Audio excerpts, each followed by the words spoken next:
नमस्कार विद्यार्थी मित्रांनो, कौटिल्य IAS अकॅडमीमध्ये आपलं स्वागत आहे। आपण बघा भारताचा राजकीय भूगोलाला सुरुवात केलेली होती आणि राजकीय भूगोलाचं पहिलं लेक्चर आपलं झालेलं आहे। तर आता आपण दुसऱ्या लेक्चरबद्दल बघणार आहोत। आता यामध्ये आपण भूसीमांपर्यंत प्रश्न आलेलो होतो आणि भूसीमांबद्दल मी तुम्हाला सांगणार आहे। पहिल्यांदा मी भूसीमाबद्दल प्रिलियमला कशा पद्धतीने क्वेश्चन विचारतात हे सांगितलं आणि आता मेन्सला डिटेलमध्ये कशा पद्धतीने प्रश्न विचारतात आपण हे बघू आणि हे झाल्यानंतर आपण लगेच प्रश्न आणि उत्तरं घेणार आहोत। बघा कालच्या लेक्चरला आपण काय काय घेतलेलं आहे, सुरुवात इथून केली होती। नंतर भारताची पार्श्वभूमी मी तुम्हाला पहिल्यांदा सांगितली, भारताची पार्श्वभूमी झाल्यानंतर हे सर्वच सर्व इथे सांगितलं। नंतर अक्षरवृत्त रेखावृत्त हे सर्व सांगितलं, अक्षरवृत्त विस्तार रेखावृत्त विस्तार प्रमाणवेळ आजूबाजूचे देश भूसीमा इंदिरा पॉइंट स्वातंत्र्यपूर्वीचा भारत भारतीय उपखंड क्षेत्रफळाच्या दृष्टिकोनातून मागचं लेक्चर तुम्ही बघितलं असेल, प्राचीन काळ वैदिक मौर्य काळ खंड सांगितला, महाजनपद सांगितली। नंतर क्षेत्रफळ राज्यांचे एकूण क्षेत्रफळ, लहान राज्य मोठे राज्य, केंद्रशासित प्रदेश लहान मोठे केंद्रशासित प्रदेश, जिल्हे लहान मोठे जिल्हे, कर्कवृत्त पण आपण डिटेलमध्ये कर्कवृत्ताबद्दल माहिती बघितली होती। प्रमाणवेळ तुम्हाला खूप डिटेलमध्ये प्रमाणवेळ शिकवलेली आहे, मी खूप डिटेलमध्ये प्रमाणवेळ घेतलेली आहे आणि तुमच्या 100% लक्षात आलेले असेल। नंतर भारताच्या ज्या भूसीमा होत्या त्याबद्दल आपण बोललो, ते झाल्यानंतर सागरी किनारपट्टीबद्दल मी तुम्हाला डिटेलमध्ये माहिती सांगितलेली होती आणि किनारपट्टीची माहिती सांगताना पूर्वला कशा पद्धतीने क्वेश्चन विचारतात इथपर्यंत आपण आलो होतो। आता मुख्य परीक्षाला थोडं डीपमध्ये विचारलं जातं। आता डीपमध्ये म्हणजे कसं बघा, पूर्व सीमा काय आहे, बांगलादेशचे सीमेचे वर्णन केलेले आहे। भारत बांगलादेश यांच्यातील सीमा किती आहे, 4096 किलोमीटर लांबीची आहे। सर्वाधिक लांबीची सीमा असून पश्चिम बंगाल आसाम मेघालय त्रिपुरा आणि मणिपूर राज्यांमधून जाते। म्यानमार सीमेचे वर्णन करताना म्यानमारची जी सीमा आहे 1643 किलोमीटर लांबीची आहे। ही अरुणाचल प्रदेश नागालँड आहे मणिपूर आहे मिझोराम आहे या राज्यांना लागून आहे। दक्षिण सीमा कधी बघितली तर श्रीलंकेचे वर्णन करता येईल आणि थेट जमिनीची सीमा इथे उत्पन्न नाही तर परंतु दोन्ही देशांच्या दरम्यान काय आहे, पालची सामुद्रधुनी आणि मन्नारचे आखात, यामुळे श्रीलंका भारतापासून वेगळं झालेलं आहे असं आपण बघितलं होतं। एकूण भूसीमा किती बघितली होती, 15,200 किलोमीटर लांबीची भूसीमा बघितली। त्यानंतर पश्चिम सीमा पाकिस्तानचं वर्णन केलेलं आहे। पाकिस्तानमध्ये 3323 किलोमीटर लांबीची सीमा बघितली आणि या सीमेमुळे दोन्ही देशांमध्ये अनेक विवाद आणि संघर्ष झालेले आहे असं आपल्याला माहीत आहे। अफगाणिस्तानची जी सीमा आहे ही थेट सीमा नाही परंतु पाकिस्तानमधून जाऊन अफगाणिस्तानशी असलेला महत्त्वाचा संबंध आहे। फक्त जी सीमा आहे ही किती किलोमीटर लांबीची आहे, 54 किलोमीटर लांबीची आहे। ते पण थेट सीमा नाही असा उल्लेख का केलेला आहे, हा जो भाग आहे हा पाकव्याप्त काश्मीरमध्ये आलेला आहे। फक्त आपण नकाशात दाखवतो परंतु तो प्रत्यक्षात कोणाच्या ताब्यात आहे, पाकिस्तानच्या ताब्यामध्ये आहे असं आपण बघितलेलं होतं। आता चीनची सीमेचे वर्णन करताना 3488 किलोमीटर लांब चीनची सीमा आहे। ही सीमा बघितली तर हिमालय पर्वत आहे आणि अनंत खडतर भाग या ठिकाणी आहे।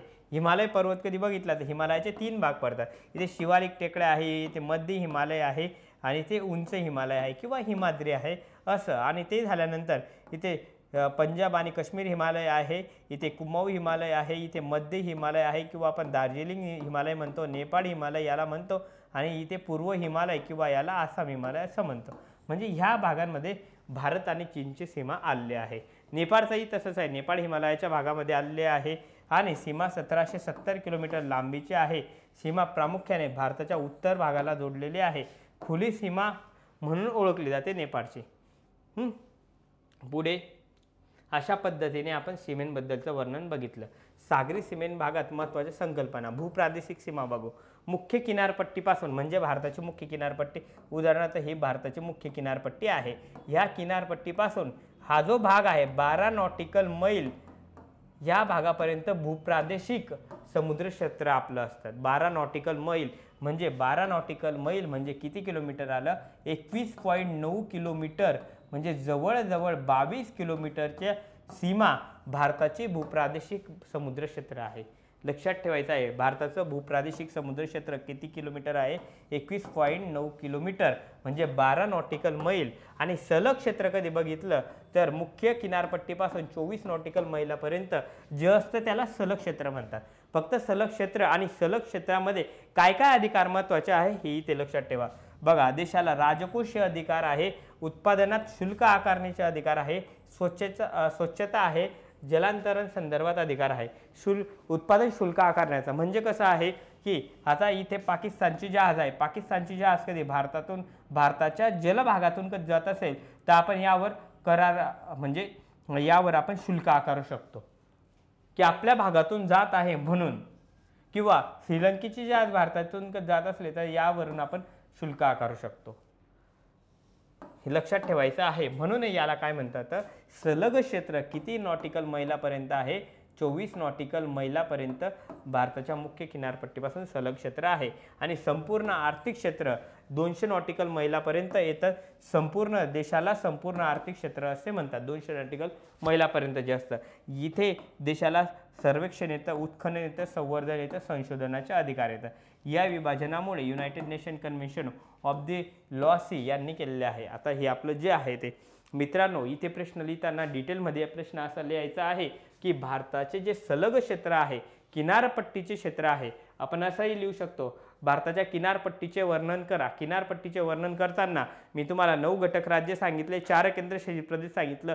इथे आता भूराजकीय सीमा इथल्या म्हणजे इथे अरबी समुद्र आहे, इथे बंगालचे उपसागर आहे, इथे सांगितलं. आणि आता ह्या ठिकाणी भूप्रादेशिक सीमा आहे, सलग क्षेत्र आहे आणि संपूर्ण आर्थिक क्षेत्र आहे, याचा सुद्धा उल्लेख करायचा आहे. तेव्हा आपलं उत्तर डिटेलमध्ये होईल.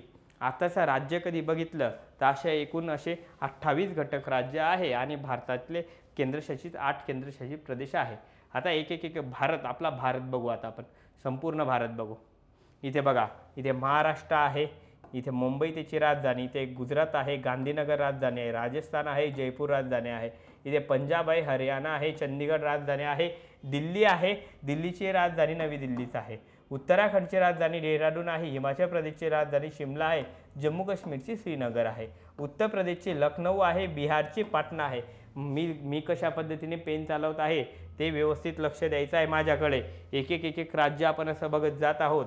इथे बघा, इथे सिक्कीम आहे, सिक्कीमची राजधानी गंगटोक आहे, इथे आसाम आहे, आसामची काय आहे दिसपूर आहे, मेघालयची शिलाँग आहे, अरुणाचल प्रदेशची इटानगर आहे, नागालँडची कोहिमा, मणिपूरची इम्फाळ, मिझोरामची ऐज्वाल आणि त्रिपुराची अगरताळा, पश्चिम बंगालची कोलकाता, ओडिसाची भुवनेश्वर सांगितली आणि हैदराबाद ही राजधानी आंध्र प्रदेश आणि कोणाची आहे तेलंगणाची आहे. म्हणजे आता सध्या ती तेलंगणाची राजधानी आहे आणि इथे आंध्र प्रदेशची राजधानी काय आहे अमरावती आहे, लक्षात राहू द्यायचं आहे. तामिळनाडूची राजधानी चेन्नई, केरळची राजधानी तिरुवनंतपुरम, कर्नाटकची बेंगलोर, गोवाची पणजी, छत्तीसगडची रायपूर, मध्य प्रदेशची भोपाळ आणि झारखंडची रांची. अशा पद्धतीने या राजधान्या 100% लक्षात ठेवा, कारण इथे सुद्धा तुम्हाला प्रश्न विचारू शकतात. तुम्ही एक एक्झाम टार्गेट करणार नाही, परंतु उत्तरामध्ये लिहिण्यासाठी तुम्हाला प्रॉपर लोकेशन माहिती पाहिजे. त्यामुळे हा राजकीय नकाशा मी घेतलेला आहे. इथे तुम्ही ते आपलं ते लेक्चर बघितलं असेल पहिले, अशी अपेक्षा करतो. नकाशांचा वापर कुठल्या उत्तरामध्ये आणि कशा पद्धतीने करायचा आहे हे तुम्ही बघितलं असेल मित्रांनो. पुढे बघा, केंद्रशासित प्रदेश कधी बघितले आपले 8 केंद्रशासित प्रदेशाबद्दल मी तुम्हाला कायमस्वरूपी सांगत आलेला आहे. आपला हा भारताचा नकाशा आहे. बघा, एक केंद्रशासित प्रदेशाबद्दल लोकेशनसाठी हे नकाशे घेतलेले आहे. तुम्हाला फक्त नॉलेज देणं आहे इतकाच उद्देश नाही, तुम्हाला लोकेशन प्रॉपर माहिती पाहिजे, नेमकं याचे ठिकाणं तुम्हाला व्यवस्थित माहिती पाहिजे, तुम्हाला उत्तर लिहिता व्यवस्थित यायला पाहिजे, यासाठी आहे. आता तुम्हाला राज्य दाखवले. आता केंद्रशासित प्रदेश बघा, इथे बघा दमण आहे, दीव दमण आहे आणि दादर नगर हवेली आहे. दीव दमण आणि दादर नगर हवेलीमध्ये किती जिल्हे आहेत? 3 जिल्हे आहेत. एक सिल्वासा, दीव आणि दमण असे 3 जिल्हे आहेत. चंदीगडमध्ये एका जिल्ह्याचा समावेश होतो, चंदीगडचा. लडाखमध्ये 2 जिल्ह्यांचा समावेश होतो, कारगिल आणि लेहचा समावेश होतो. जम्मू काश्मीरमध्ये 20 जिल्ह्यांचा समावेश होतो. आता 20 जिल्हे पाठ करण्याची गरज आहे का? नाही, परंतु थोडे आपल्याला नाव माहिती पाहिजे. आपण टीव्हीमध्ये पण ऐकलेलं बघा, पुंछ ऐकलेलं आहे, गदरवल ऐकलेलं आहे, श्रीनगर आहे, बांदीपूर आहे, कुपवाडा आहे, बारामुल्ला, बडगाम, पुलवामा, शोपियान, किश्तवार, अनंतनाग, कुलगाम आहे, जम्मू आहे, सांबा आहे, कठुआ आहे, उधमपूर, दोडा, रमयन, रियासी, राजौरी असे 20 जिल्हे आहे आणि दिल्लीमध्ये एकूण 11 जिल्हे समाविष्ट आहे आणि पॉंडिचेरीमध्ये 4 जिल्हे येतात. बघा इथे यानम या ठिकाणी ह्या पूर्व किनारपट्टीवर इथे यानम आहे, इथे पुडुचेरी आहे, इथे कारिकल आहे आणि असं माहे माहे हा पश्चिम किनारपट्टीवर आहे. लक्षात ठेवायचा हा पुडुचेरीचा भाग आहे. असे 4 जिल्हे येतात. लक्षद्वीप कधी बघितला एका जिल्ह्याचा समावेश होतो, कावरत्ती इथे हा एक जिल्हा येतो आणि अंदमान निकोबार कधी बघितला या ठिकाणी अंदमान निकोबारचं फक्त लोकेशन लक्षात ठेवा. इथे दक्षिण अंदमान, उत्तर आणि मध्य अंदमान आणि निकोबार असे 3 जिल्हे अंदमान निकोबारमध्ये येतात. मित्रांनो हा नकाशा शिकवण्याचा उद्देश तुम्हाला फक्त हे माहिती पाहिजे की केंद्रशासित प्रदेशाचे नेमके लोकेशन कुठे आहे, त्यामध्ये किती जिल्हे आहे. बरं एक्झाममध्ये विचारतील का नाहीत हे मला माहीत नाही आणि विचारणार पण नाही, परंतु लोकेशनवर प्रश्न कधी विचारला तुम्हाला बाकी लक्षात यायला पाहिजे, जिल्हे विचारणार नाही इतकी गॅरंटी आहे. इथे हा जो नकाशा घेतलेला आहे किंवा हा जो चार्ट घेतलेला आहे इथे राज्यशास्त्रामध्ये पण प्रश्न विचारला जातो, जिओग्राफीमध्ये पण प्रश्न विचारला जातो, त्यामुळे हे लक्षात ठेवा. बघा 1 नोव्हेंबर 1956ला राज्य पुनर्रचना आयोगाच्या शिफारशी झाल्या आणि त्या शिफारशीनुसार 6 केंद्रशासित प्रदेश निर्मिती झाले होते. 6 केंद्रशासित प्रदेशापैकी अंदमान निकोबार पहिल्यांदा, नंतर दिल्ली आणि नंतर लक्षद्वीप, मिनिकॉय आणि अमनदीव हे. आणि आता जे घटक राज्य आहे हिमाचल प्रदेश आहे, मणिपूर आहे. कारणामुळे केंद्रशासित प्रदेशाच्या संख्येच्या आणि स्वरूपामध्ये बदल झाला. त्यावेळेस 1961 मध्ये दादर नगर हवेली नवीन केंद्रशासित प्रदेश निर्मिती झाला. 1963 मध्ये पॉंडिचेरी नवीन केंद्रशासित प्रदेश निर्मिती झाला आणि या केंद्रशासित प्रदेशामध्ये यानम, पुडुचेरी, कारिकल आणि माहे हे ठिकाणं इथे जोडले गेली. आणि 1966 कधी बघितलं तर चंदीगड हा नवीन केंद्रशासित प्रदेश, हिमाचल प्रदेश जो केंद्रशासित प्रदेश होता 70 मध्ये राज्याचा दर्जा मिळाला आणि मणिपूर आणि त्रिपुराला राज्याचा दर्जा 72 मध्ये मिळाला. दमण-दीव 1987 मध्ये नवीन केंद्रशासित प्रदेश निर्माण झाला आणि 2019 मध्ये इथे राज्यसभेला प्रश्न विचारला होता. जम्मू काश्मीरचे रूपांतर जम्मू काश्मीर आणि लडाख या 2 केंद्रशासित प्रदेशामध्ये झाले आणि कधी झाले आहे 31 ऑक्टोबर 2019 रोजी अस्तित्वात आले होते आणि हीच तारीख राज्यसभेला विचारलेली होती 31 ऑक्टोबर 2019.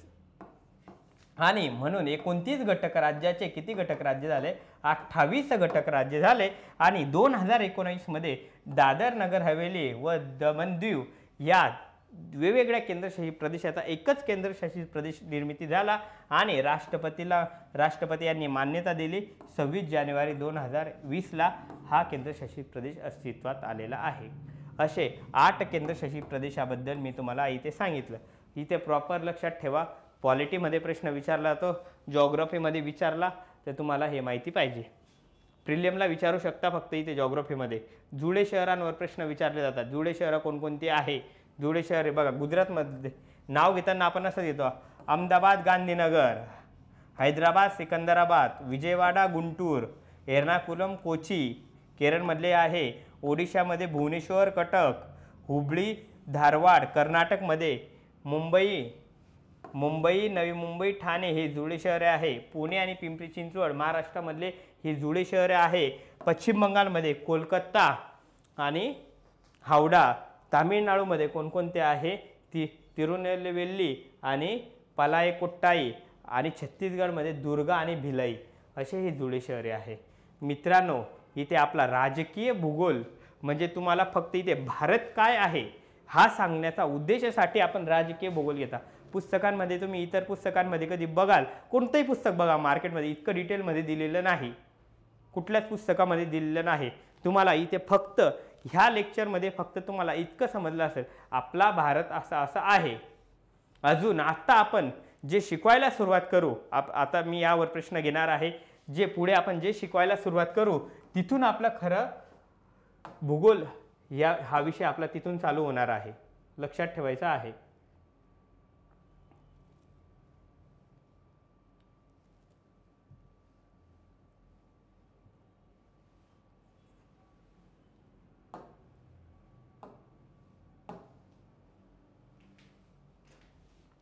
राजकीय भूगोल. आता राजकीय भूगोल आज इथे बघा विषयाचं नाव बघा कौटिल्य आहे.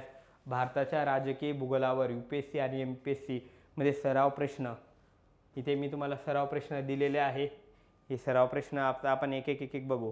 प्रश्न बघा काय तर पहिल्यांदा आपण लिहितो कसे त्यासाठी हा प्रश्न दिलेला आहे. एकदम छोटा प्रश्नाचं उत्तर लिहून दिलं आहे. 100-150 शब्द पण नाही, परंतु आपण काय करायला नाही पाहिजे आणि प्रश्न कशा पद्धतीने तयार होता यासाठी एक डेमो म्हणून दिलेला आहे. पुढचे प्रश्न प्रॉपर शब्दांमध्ये बसवलेले आहे. 10 मार्काला प्रश्न विचारला जाऊ शकतो. भारताच्या राजकीय भूगोलाचा मुख्य गाभा कोणत्या घटकावर अवलंबून आहे त्याचे महत्त्व विशद करा. बघा भारताच्या राजकीय भूगोलावर मुख्य गाभा कोणत्या घटकावर अवलंबून आहे असा प्रश्न आहे. त्याचे महत्त्व विशद करायचे आहे. आता कोणते घटक आले?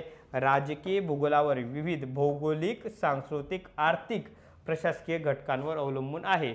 मुख्य घटक लक्षात ठेवायचं आहे. कोणकोणते गाभा कशावर? भौगोलिक घटक असेल, सांस्कृतिक घटक असेल, आर्थिक घटक असेल आणि प्रशासकीय घटक असेल. भौगोलिक घटक मी तुम्हाला सांगितलंय. भौगोलिक घटक शिकवताना सांगितलं प्राकृतिक सीमा आणि भूप्रदेश. हे थोडं चित्र छोटं करतो PPT बघा. भौगोलिक घटक म्हणजे भारताचे 5 प्राकृतिक विभाग आहेत त्या घटकांवर अवलंबून आहे. इथे भारताच्या उत्तरेला काय हिमालय पर्वतरांगा आहे, पश्चिमेला थरचे वाळवंट आहे, पूर्वेला काय आहे घनदाट जंगल आहे, दक्षिणेला काय आहे हिंदी महासागर आहे. अशा पद्धतीने भारताला संरक्षण मिळतं. प्रश्नात फक्त डेमो दाखवतोय मी, तुम्हाला इथे शिकवत नाही. अशा पद्धतीने प्रश्न निर्माण होऊ शकतात. प्रश्नामध्ये असे मुद्दे यायला पाहिजे. सुरुवात अशा पद्धतीने झाली पाहिजे. कौटिल्य IAS अकॅडमीचं डेमो प्रश्नांचं एक पुस्तक आलेलं आहे. प्लस UPSCला कोणकोणते प्रश्न कशा पद्धतीने विचारले गेलेले आहे मागचे त्यावर सुद्धा मराठी म्हणून पुस्तक आहे. हे तुम्ही त्या म्हणून बघू शकतात. तर मी तुम्हाला पुढचे प्रश्न लिहून सुद्धा देणार आहे कशा पद्धतीने असणार आहे ते. प्राकृतिक सीमा आणि भूप्रदेश. दुसरं राजकीय विभाजन. बघा राजकीय विभाजनमध्ये भारतात 28 घटक राज्य आहे, 8 केंद्रशासित प्रदेश आहे, राज्य पुनर्रचना आयोग, भाषावर राज्य निर्माण केले आणि राजकीय स्थैर्य प्रस्थापित झाले आहे. या ठिकाणी तुम्हाला मॅप काढता येऊ शकतो. पटकन असा एक मॅप काढायचा आहे भारताचा. तिथे राजकीय विभाजन दाखवायचं आहे, म्हणजे राजकीय भूगोल दाखवायचा आहे. त्यामध्ये तुम्हाला हे सर्व दाखवणं पडेल. सीमावर्ती प्रदेश आणि सुरक्षा. यामध्ये सीमावर्ती कुठला? पाकिस्तान, चीन आहे, बांगलादेश आहे, म्यानमार आहे, नेपाळ आहे. सीमांमुळे राजकीय संरक्षणविषयक महत्त्व वाढले गेलेले आहे. मी तुम्हाला सीमावर्ती शिकवलं त्यामध्ये डिटेलमध्ये हे सांगितलं. त्यातली माहिती इथे टाकायची आहे. तुम्हाला फक्त एक छोटं उत्तर लिहून दिलं आहे. पहिल्यांदा प्राकृतिक सीमा आणि भूप्रदेशाची माहिती इथे टाका. परत राजकीय विभाजनाची माहिती इथे टाका. 28 घटक राज्य, 8 केंद्रशासित प्रदेशाबद्दल, सीमावर्ती भागाची माहिती इथे टाकायची आहे. सर्वचे सर्व सीमा कशा लाभलेल्या आहे म्हणजे मी तुम्हाला जलजन्य सीमा सांगितल्या आणि भारताच्या आजूबाजूच्या सीमा सांगितल्या, म्हणजे सागरी सीमा सांगितल्या. सागरी सीमेमध्ये मी तुम्हाला थायलंडचा उल्लेख केला होता, इंडोनेशियाचा उल्लेख केला होता, मालदीवचा उल्लेख केला होता, म्यानमारचा आहे, बांगलादेशचा आहे, श्रीलंकाचा आहे आणि पाकिस्तानचा आहे. अशा पद्धतीने 7 देशांना सागरी सीमा आहे. आणि भारताला ज्या राज्यांना 9 घटक राज्यांना समुद्रकिनारा लाभलेला आहे इथे याचा उल्लेख तुमचा झाला पाहिजे. संघराज्य रचना. बघा संविधानाने केंद्र आणि राज्य सरकारमध्ये अधिकारांचे विभाजन केलं आहे, त्यामुळे देशाच्या प्रशासनाला दिशा मिळते. म्हणजे संघराजकीय रचनामध्ये केंद्र आणि राज्य सरकारच्या अधिकारांच्या 2-3 ओळी यामध्ये यायला पाहिजे. आणि भौगोलिक विविधता आणि संसाधन वितरण. भौगोलिक विविधतावर तुम्हाला इथे बघा काय काय आर्थिक धोरणावर भौगोलिक विविधता आणि साधन संपत्तीचा प्रभाव कसा असतो इथे हा प्रश्नामध्ये इथे उल्लेख झाला पाहिजे. म्हणजे आपण भारताचा नकाशा पाहिला तर काही ठिकाणी असे आहे, हे 5 ठिकाणी छोटा नागपूरचे पठार असो, दक्षिणेकडचं इथलं महाराष्ट्र म्हणजे महाराष्ट्र कर्नाटकच्या दक्षिणेकडचा भाग आणि कर्नाटकच्या पूर्वेकडचा भाग, गुजरातच्या वरचा भाग आणि आंध्र प्रदेश तामिळनाडूचा भाग आणि अरुणाचल प्रदेशकडचा इकडचा हा भाग. या भागामध्ये खनिज संपत्ती जास्त एकवटलेली आहे. काही भागांमध्ये कधी बघाल तर या भागांमधल्या म्हणजे भारताचा नकाशा हा भारताचा नकाशा आहे. भारताच्या ह्या भागामध्ये म्हणजे खालच्या भागांमध्ये विकास जास्त झाला आहे. हे भाग अजून पण बिमारो आहे इथे हा उल्लेख करता येईल. म्हणजे बिमारो म्हणजे बिहार, उत्तर प्रदेश, राजस्थान, ओडिशा अजून पण पाहिजे तेवढी प्रगती झाली नाही. जशी प्रगती आपली कोणाकोणाची झाली आहे महाराष्ट्र आणि खालच्या राज्य जे दक्षिणेकडचे राज्य त्यांची प्रगती झाली आहे, इथे त्यावर आर्थिक धोरणांवर कसा प्रभाव पडलेला आहे, साधन संपत्तीवर कसा प्रभाव पडलेला आहे, परत नैसर्गिक वर कसा प्रभाव पडलेला आहे, म्हणजे त्या राज्यांमध्ये ओला दुष्काळ येतो, पूर येतो, महापूर येतो, वादळ येतो, या वेगवेगळ्या राज्यांचा इथे उल्लेख करताय। महाराष्ट्रातला तिथे उल्लेख तुलना कधी करायची असेल, महाराष्ट्रामध्ये जास्त प्रमाणात वादळ येत नाही, भूकंप होत नाही, ज्वालामुखी नाही, जास्त तापमान पण पाहिजे तेवढं तापमान नाही, तापमान असतं फक्त वरच्या जिल्ह्यांमध्ये, बरोबर, म्हणजे सर्व प्रमाणात चांगलं आहे, म्हणून महाराष्ट्राची प्रगती चांगली आहे। म्हणजे प्रगतिशील राज्य आणि अप्रगतिशील राज्य या प्रश्नामध्ये इथे उल्लेख करता येईल, तेव्हा आपलं उत्तर हे परिपूर्ण बनेल। म्हणजे प्रश्नाचं उत्तर प्रश्न काय होता, भारताच्या राजकीय भूगोलावर मुख्य गाभा कोणत्या घटकांवर अवलंबून आहे याचे महत्त्व विशद करायचे आहे। आणि महत्त्वामध्ये असे मी तुम्हाला मुख्य 5 मुद्दे सांगितले आणि तोंडी तुम्हाला त्याचे सब पॉईंट सांगितले, असा प्रश्न, आणि त्यामध्ये तुम्हाला राजकीय नकाशा काढावा लागेल, तेव्हा तुमचं उत्तर परफेक्ट निघेल। त्यासाठी मी तुम्हाला जे लेक्चर शिकवलेलं आहे, भूगोलाचे उत्तर कशी लिहावे मुख्य परीक्षेसाठी, ते लेक्चर 100% बघा। पुढचा प्रश्न, भारतातील सीमावर्ती भागांतील समस्यांचा आढावा घ्या। प्रश्न बघा, आढावा घ्या आणि उपाय सुचवा असा प्रश्न आलेला आहे। म्हणजे आपल्याला या प्रश्नामध्ये आढावा घ्यायचा आहे, 10 मार्काला असा प्रश्न असेल। उत्तर लिहिताना मी तुम्हाला 3 भाग सांगितले होते। पहिल्यांदा जो परिचय आहे या 30 ते 40 शब्दांमध्ये परिचय द्यायचा आहे। मधला जो भाग आहे बॉडी आहे, हे 120 ते 150 शब्दांमध्ये बॉडीचा भाग लिहायचा आहे, आणि खालचा जो भाग आहे हा 30 ते 40 शब्दांमध्ये लिहायचा आहे। अशा पद्धतीने 250 शब्दांमध्ये तुमचा प्रश्न कंप्लीट झाला पाहिजे असं आहे। आता इथे बघा, भारतातील सीमावर्ती भागांतील समस्यांचा आढावा घ्या आणि उपाय सुचवा। पहिल्यांदा भारताचे मी तुम्हाला इथे सांगतो, भारताचे सीमावर्ती भाग, भारताला किती किलोमीटर लांबीची सीमा लाभलेली आहे, 15,200 किलोमीटर लांबीची आंतरराष्ट्रीय सीमा आहे। ह्या ज्या सीमा आहे कुठे कुठे आहे, इथे भारताचा नकाशा आपण अशा पद्धतीने काढू शकतो,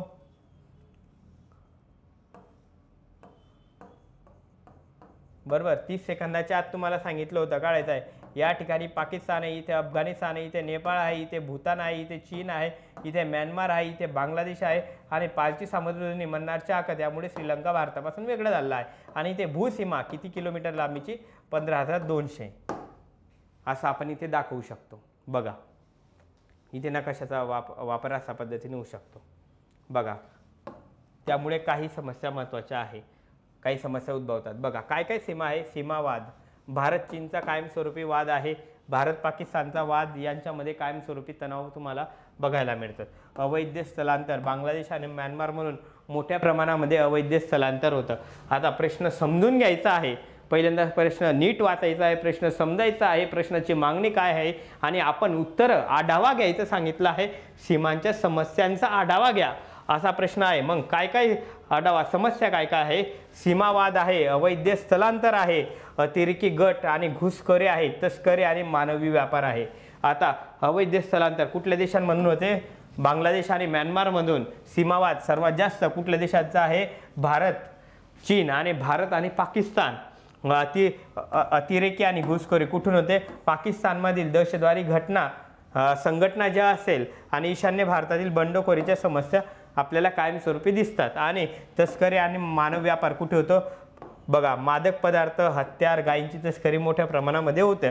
अशा पद्धतीने ह्या काय आहे, ह्या समस्या आहे। अशा अजून आपल्याला 3-4 समस्या अजून यामध्ये ॲड करता येतील। आणि उपाय बघा, काय करायला पाहिजे, स्मार्ट फेन्सिंग आणि तंत्रज्ञान आधारित सीमा सुरक्षा वाढवली पाहिजे, शेजारी देशांशी राजनैतिक संबंध सुधारले पाहिजे, स्थानिक समुदायाचा सहभाग वाढवला पाहिजे, सुरक्षा दल आणि गुप्तचर यंत्रणा मजबूत करायला पाहिजे, सीमावर्ती समस्यांचे प्रभावी व्यवस्थापन भारताच्या सुरक्षा आणि स्थैर्यासाठी आवश्यक आहे।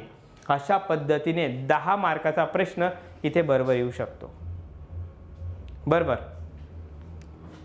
समजतंय का तुम्हाला?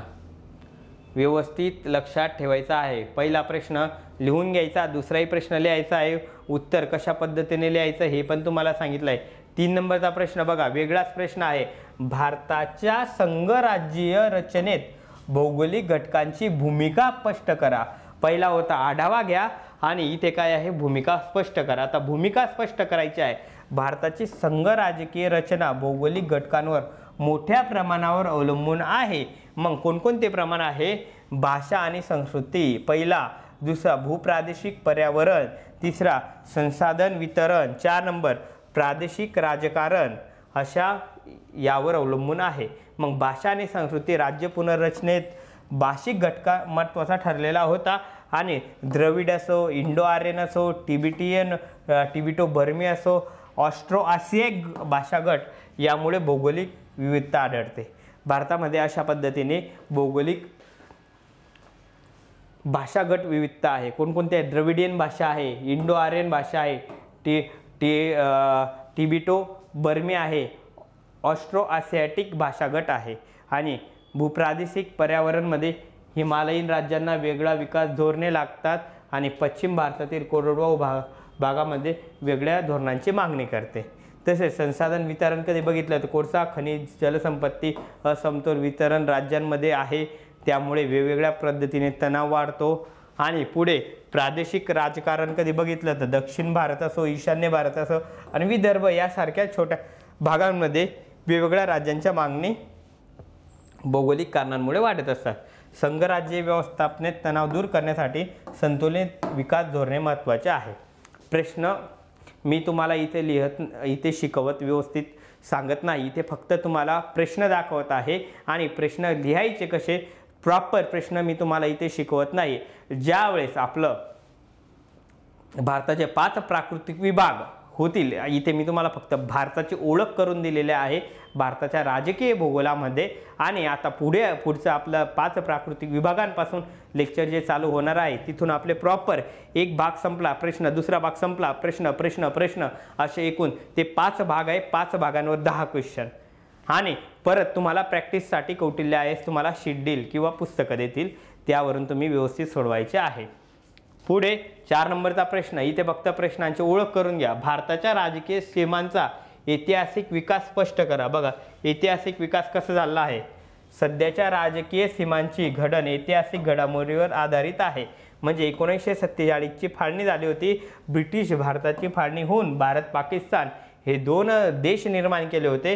1950 मध्ये प्रजासत्ताक भारत झाला होता आणि संविधानाने देशाला संघराज्यात्मक रचना दिली होती। 1956 साली भाषावर पुनर्रचना आयोग आला होता आणि यावर भाषांनुसार राज्य निर्मिती झाली होती। 1960 मध्ये 61 मध्ये गोवा दमन दीवचे विलिनीकरण झाले, पोर्तुगाल कडून भारताने हे ताब्यात घेतलेले होते। 1975 मध्ये सिक्कीम भारतात झाला आणि सिक्कीमचा स्वतंत्र राज्याचा दर्जा संपुष्टात करण्यात आला होता।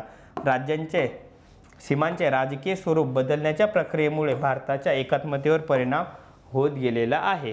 अशा पद्धतीने प्रश्न लिहायचे आहे। भारताच्या राजकीय भूगोलात शहरीकरणाच्या भूमिकांचे विश्लेषण करा। आता शहरीकरणाच्या भूमिका कोणकोणत्या आहे? बघा राजकीय भूगोलावर शहरीकरणाचा मोठा प्रभाव आहे। लोकसंख्येचे केंद्रीकरण झाले आहे। सर्वात जास्त मुंबई, दिल्ली, बेंगलोर, चेन्नई यासारख्या शहरांमध्ये आर्थिक केंद्रीकरण झाले आहे। विकासातील असमानता आहे। शहरांकडे लोकसंख्येचा ओढा वाढल्यामुळे ग्रामीण आणि शहरा भागात काय निर्माण झाले आहे? विषमता वाढलेली आहे।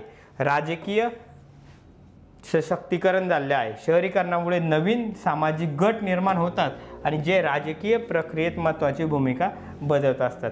आंतरराष्ट्रीय स्थलांतरण मोठ्या प्रमाणात झालं आहे। आंतरराष्ट्रीय असो आंतरराज्यीय स्थलांतरण असो, भारतात शहरीकरण सांगितलेलं आहे। आंतरराज्यीय म्हणजे बिहार आणि उत्तर प्रदेशमधून महाराष्ट्रामध्ये मजूर येतात, गुजरात या राज्यासारख्यामध्ये मजूर येतात, औद्योगिक राज्यामध्ये स्थलांतरण करतात। पर्यावरणीय परिणाम झाले आहे। शहरीकरणाच्या विस्तारामुळे वाहतूक कोंडी, वायू प्रदूषण, झोपडपट्टी समस्या वाढत आहे। शहरीकरणाच्या शाश्वत विकासावर भूगोलाच्या संतुलनासाठी आवश्यक घटक आहे। मित्रांनो अशा पद्धतीने मी तुम्हाला 5 जे प्रश्न आहे ही असे 5 प्रश्न मी तुम्हाला इथे लिहून दिलेले आहे। 5 प्रश्नांचे हे फक्त उत्तर बघायचे आहे प्रॉपर। पुढच्या लेक्चरपासून इथे फक्त मी तुम्हाला प्रश्नांची ओळख करणे फक्त इतका उद्देश होता, बाकी दुसरा नाही की तुम्हाला लिहिता यायला पाहिजे, हे यायला पाहिजे। पुढच्या लेक्चरपासून आपण तयारी घेऊ, कारण तुम्ही आपले लेक्चर बघत आलेले आहे। एक एक टप्प्याटप्प्याने आपण तिथे जात आहोत, बरोबर। जसजसं टप्प्याटप्प्याने जाऊ तसं आपलं व्यवस्थित होईल। कौटिल्य आय अकॅडमी आहे आपली, तुम्ही इथे व्यवस्थित लक्षात ठेवायचं आहे। भारताचा राजकीय भूगोल आपला संपला आहे आणि राजकीय भूगोलावर 5 प्रश्नांची तयारी मी तुमची घेतलेली आहे।